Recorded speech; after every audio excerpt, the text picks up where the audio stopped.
Thank you, Chairman. Members of the committee, Susan Myers of the 20th, here in support of SB 1078.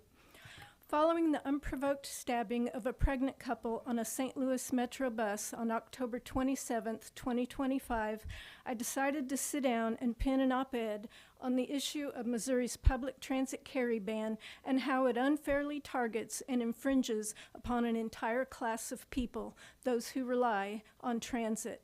These citizens are often of lower income, causing them to live in more dangerous neighborhoods, making their need and desire to exercise their right to carry for self-protection all the more pressing.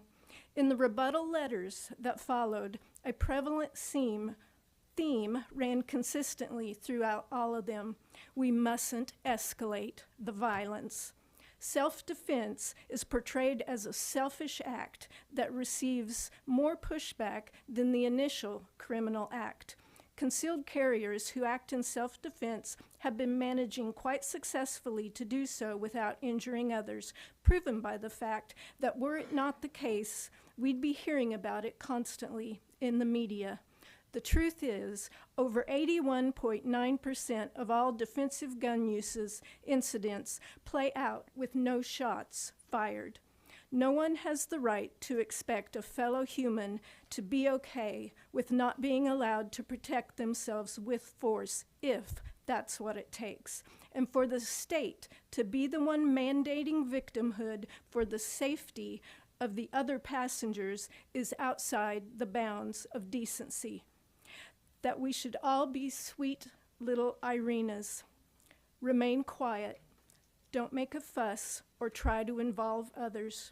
Take your fate graciously and mind the aisle. May she and the others who have senselessly lost their lives on transit rest in peace. I thank the bill's sponsor for his continued efforts to remove this infringement that is so incredibly at odds with the strong pro-2A persona that many senators often like to tout in their campaign ads or when visiting with constituents. Something's off. Repeatedly, somewhere in the process, shortly after this bill gets voted do pass in this committee, movement halts. Why is that?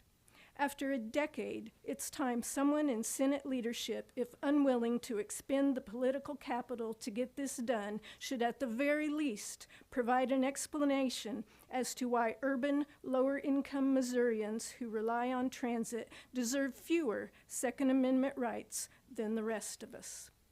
Thank you.